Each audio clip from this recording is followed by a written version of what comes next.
Hi there, it's me Francis Cadet. Welcome back to my channel. This is for the 4th time in forever. Welcome to the most populated country in the world. Ito be, ang India.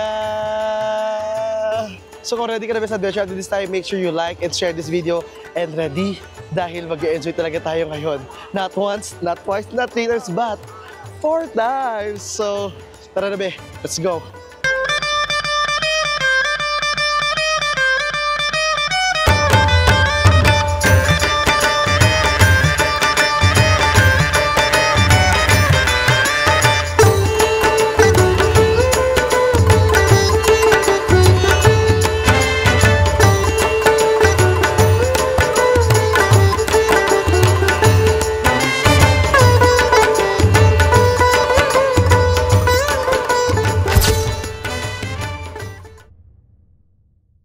So, good morning muna sa inyo.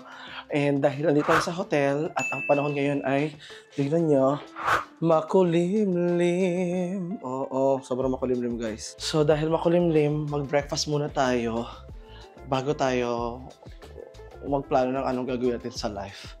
Tara. Ang nakakatuwa naman talaga sa pag-stay sa mga gitong hotel is yung mga hotel na tulad nito na meron pa breakfast. So, mag-breakfast muna tayo. At ang maganda sa breakfast dito talaga sa Asia, bongga yung mga meals. Dahil yung meals nila is maraming choices, maraming pagkain. Diba? Kasi sa Amerika guys, hotdog, itlog lang, ganyan. Bread, muffin, oats, pancake, waffle. Dito, marami. Pero sa India tayo, maraming local breakfast. Parang hinihingal ako magsalita, no? Ako lang siya nung nag-stay dito guys, so tahimik. Noong mga nakaraaraw, lagi ako nag-breakfast, hindi naman ako nagbablog. Dahil nagpahinga talaga ako. So, ganoon din, meron din dapat kaming day off, di ba? Meron din mga araw na hindi mo na iba-vlog, gano'n. Hindi naman lagi, be. Not all the time. Para okay, either lang nakarang, okay, nasimulan ko to, so papanindigan ko. Ngayon naman tayo, parang nasimulan ko rin mag-vlog, magbablog ako. So, meron din, nasimulan ko hindi mag-vlog, hindi ako mag-vlog. Gano'n yun. Ito na yung elevator. Ito yung ating Neste yung lobby. Hi, be. Okay.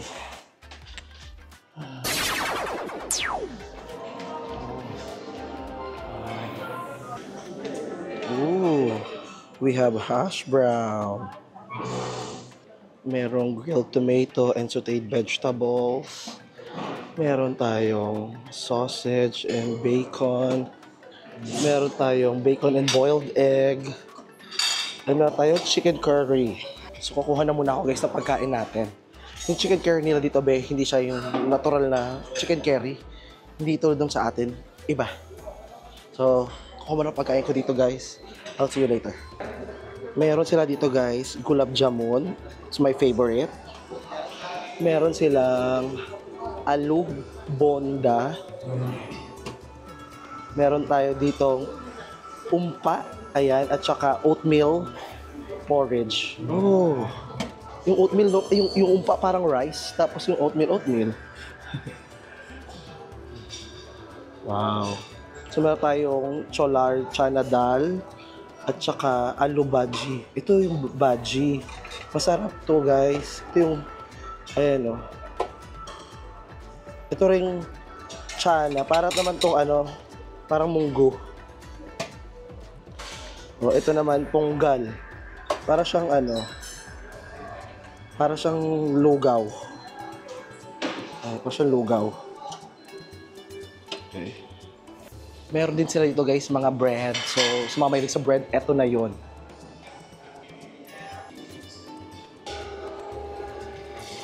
So, kumuha na rin muna ako guys ngayon ng kape. Friends, may mga gwapo pala dito nag-i-stay.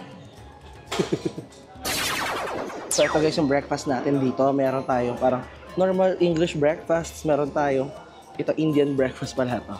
Kailangan ganoon, meron pa rin tayong pagtikim ng lokal. Kasi at the end of the day, wala itong mga breakfast na to sa atin.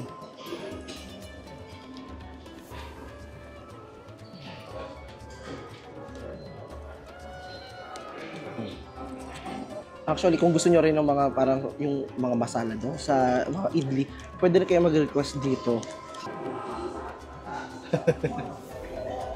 Thank you. Here. Can I ask for ketchup? Okay, thank you. Ayan guys, so ito na yung pagkain ko. Ang dami, ang saya. Meron tayong waffle. Meron tayong budgie.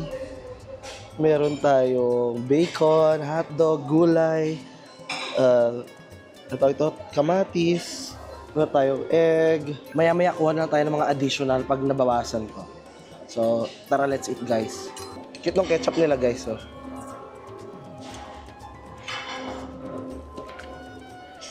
Pag shala-shala guys, hindi taga siya shade. Di bote, pero maliit yung bote. Tara, kain tayo guys. Kakamayin ko na, hindi na ako mahihiya. Tayo lang naman.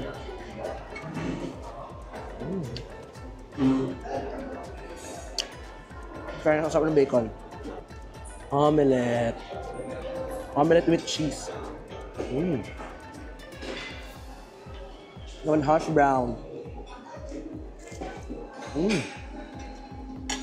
Sarap ng hash brown.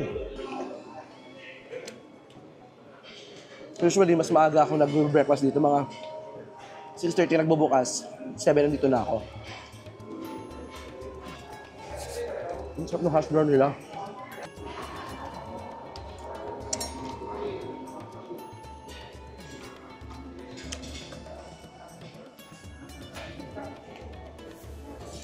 Naman natin itong soup na kinuha ko.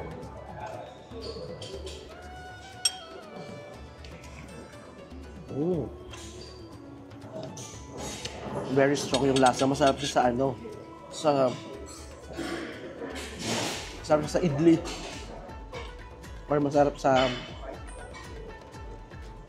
masala dosa. Masarap sa dosa yan.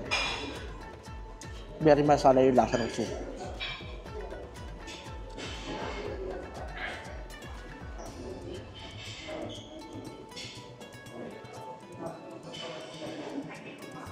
Ito namang waffle guys. Wow.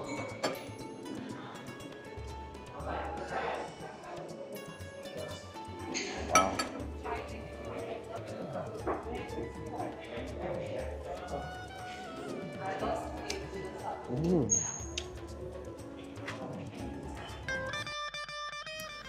It was really nice to be back in Mumbai, be. Actually, nung una ako pumunta ng India, dito ako dumating. Kaya naman, napaka-nostalgic lang na makabalik ako dito sa kanilang lugar.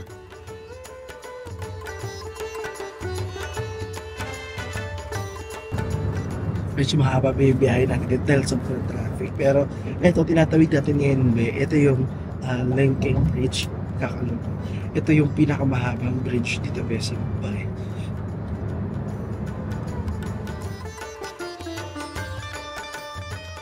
Sa nagdaang panahon, be, sobrang dami nang nangyari sa buhay ko. Kaya naman nakalimutan ko na ibang gawi dito sa India.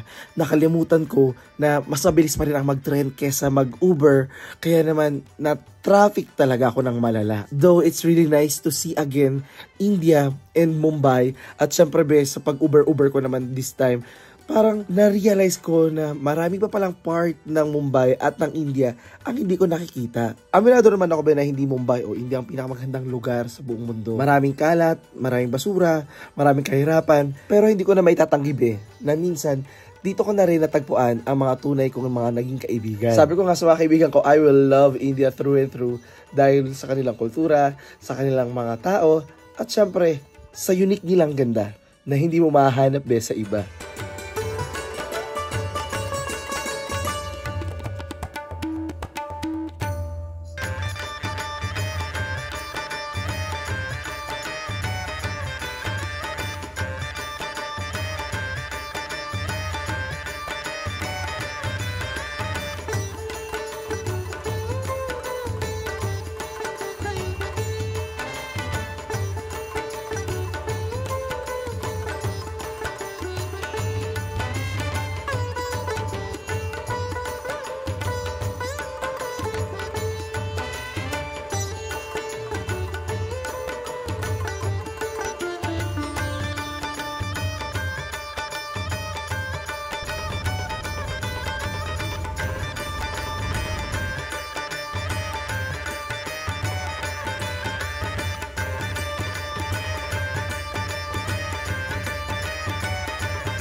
So guys, umorder na lang ako for tonight ng aking dinner dito sa kwarto dahil kung lalabas ako kanina guys, maubos yung battery ng phone ko and ako'y mahirapan bumiyahe pa uwi. So, meron ako, ang dami ko na order na rice. So, meron ako ditong, ay, ito, biryani yung binili ko.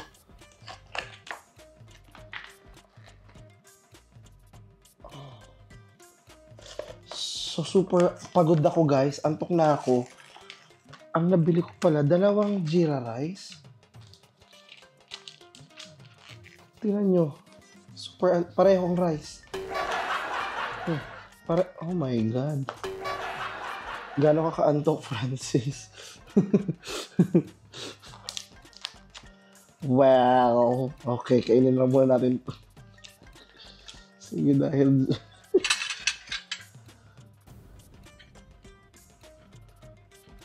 Nakakaloka.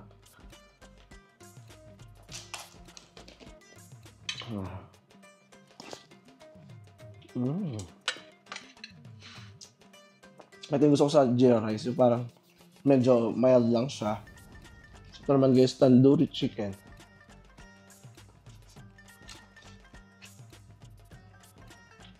Sarap ah. Shala-shala. Gusto talaga yung bread. Anyway, hindi ko na ito iba-vlog guys. Maraming salamat. Mag-good night na ako sa inyo. Thank you so much. Dahil sinamahan niyo ako sa aking araw today. And kung bago kayo sa aking channel, make sure you follow me kasi simula pa na ito ng ating journey sa India. Ngayon, medyo relax tayo. Pero alam niyo naman, sabi nga nila, there's always a calm before the storm. Sometimes there's calm after the storm. Joke lang. So, kakain lang ako dito guys. Magpapahinga na ako dahil medyo pagod na rin yung katawang lupa ko. Ganun talaga guys, pag ganitong nagmamatured ka na, mabilis ka na mapagod. At least, I can handle back pain, I can handle stomach pain, wag lang talaga ang heartache. I can take the pain but not the aches. So, ayan guys. I'll see you tomorrow. Maraming salamat. Please follow me on my social media accounts. Comment down below. And I'll see you on the next video. This is me, Francis Kadising. When you smell those cheese, say big cheese and be. Kung pansin mo, antok na ako. Mas antok na ako kaysa gutom ako. Honestly, sobrang tagal ng delivery. Antok na ako.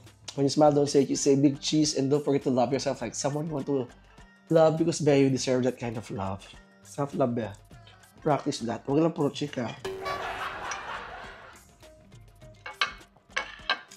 Oh.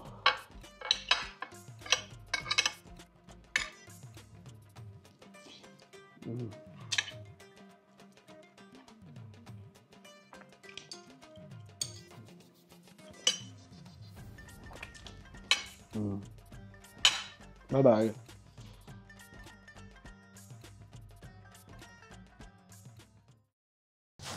So, ayan guys, naka-check out na ako, sinesdihan ko. And for today's video, ayan guys, paalis na agad ako. Ganun kabilis. Dahil hindi maganda yung panahon dito. At saka, I don't really advise na pagpupunta kayo dito is mag-stay rin talaga kayo sa city. And for me, dahil stay na rin kasi ako dito before eh. Ngayon, pupunta na tayo guys sa... Hulaan nyo? Yes, hindi nyo nahulaan. Pupunta tayo sa UK. UK. Akala nyo na-deny nyo ako. Pupunta tayo sa Kerala. So, tawag lang namin UK, United Kerala. So, meron tayong flight mamaya. Actually, masyadong maaga, pero check out ko na rin kasi. So, sabi ko, sige, tatambay na lang ako ngayon sa may airport. Doon na lang ako chill. And mamaya, ayun, lilipad tayo papunta sa Kerala. Papunta tayo sa Cochin. So, kung hindi nyo alam guys, ang Kerala, yun ang state ba ang term or province ng India na merong pinakamataas na literacy rate. So, in short, sila din yung magagaling marunong magbasa, educated sila doon. Tapos, magaling sila mag-English at saka sobrang na-mesmerize lang ako dahil, di ba dito sa India guys, alam nyo naman na pinagabawal dito pagkain ng baka talaga, no? Pero doon sa probinsya na yun, kumakain sila be. So okay, parang, oh my. Sabi sa akin, shoutout kay Ate Nemo. Hindi ko na siya na-meet, pero, ayan, shoutout sa kanya. Thank you so much sa paadobo mo sa akin nung meron akong jet lag. At saka sa garlic shrimp, buttered shrimp. Ayan, thank you so much. Wala kasi sabi ko, pag mag-stay ako dito, baka tamarin lang lalo ko. I enjoy pa naman yung kwarto lang, ganyan tahimik. Pero, lalo na meron akong familiarity ng lugar. So sabi ko, siguro kailangan ko na lang munang labanan tong katamaran ko. At, tumunod na ako sa panibagong lugar na for me right now is exciting. Actually, maulan siya, di ba? Maulan siya, nakikita niyo sa labas. Pero, meron din naman siya mga windows na parang, okay, 1 hour, 2 hours, 3 hours na makulimlim lang pero walang ulan. Ayun yung, hopefully, magkaroon akong chance pa rin na makapag-shoot kasi takot talaga ako sa ulan. Kasi pag nabasa ako, pwede ako magkasakit. Tapos pag nabasa yung gamit ko, sira. So, we'll find a way. No? So, kung gusto niyo itong adventure, comment down below and let me know ano pa yung gusto niyo makita. Kasi after there pala, hindi naman tayo magtatagal ng bonggang-bongga. Pag move on na naman tayo. So at least, kung ano yung matutunan ko, ano yung mga gusto, ayaw, ganyan. Let's find our, yung common denominator, yung gusto nyo na gusto ko, na ayaw nyo na ayaw ko. Ayun, para tawang mag-jowa, let's work it out. Ready ka na ba? Willing ka ba? So, tara na nga. Hindi ko na patagalin to. Para di na ako awadib-adib dito ng maraming chika. See you later.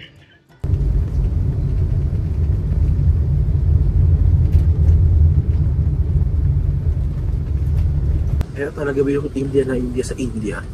Yung parang pag nasa biyahe talaga dito na parang feeling ko babangga, feeling ko ma-aksidente kami. Pero bit lang sila, dire-diretso lang. Yung talaga signature may talaga na India sa akin.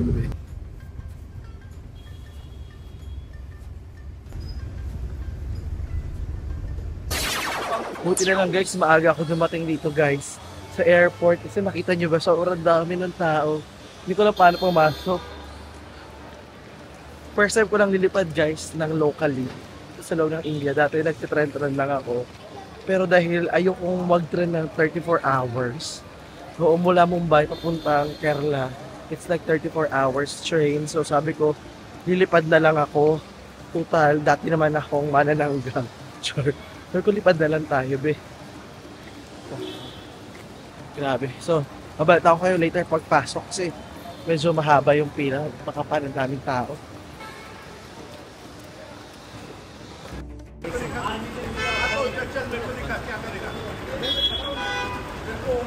Ay, nag-away na po sila.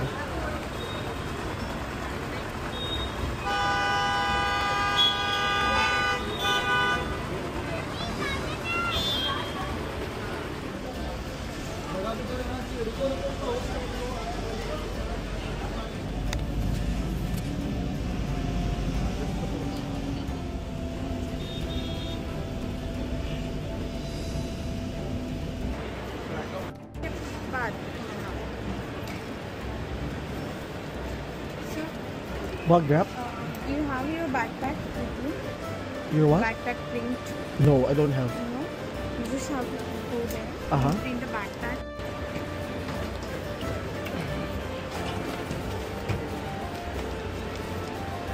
Candy or Francis? Yes.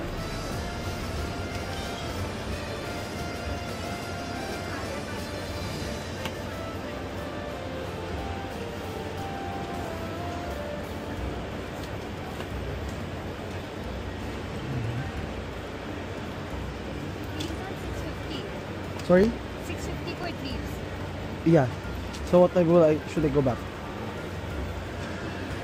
Sorry? What time should I go back? 650 for leave na. So actually it's late and in the evening. Okay, okay. So I'll go back later. Yeah. Okay, okay. Come later. Yeah. Okay. Counter. You can go there or Okay. you can go there. Alright, thank you. Hello. Dropping only? Yes. Okay, thank you so much. Dito rin. Woo! Finally. Yes, may bago pa akong pangalan. Francis.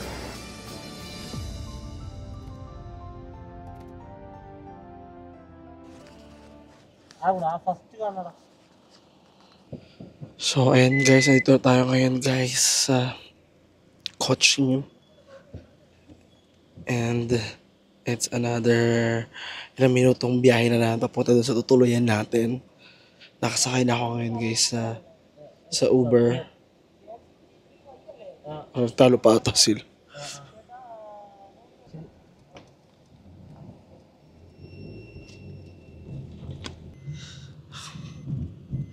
Well, I'm excited na ma-explore yung kanilang lugar. Hindi ko alam na ma-experience natin dito.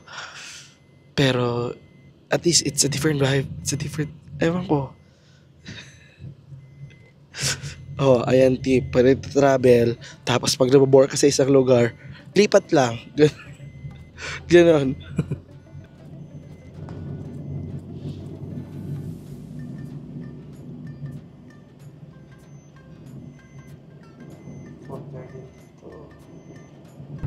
Karating ko pa lang talaga. Parang ang linis nila dito. Parang maganda. Sabi ko parang malinis yung kalsada, walang masyadong kalat. O baka dito parang dahil malayo pa tayo. Malinis. Hindi ba ingay? Fairness. Gusto ko kayong vibe ngayon pa lang.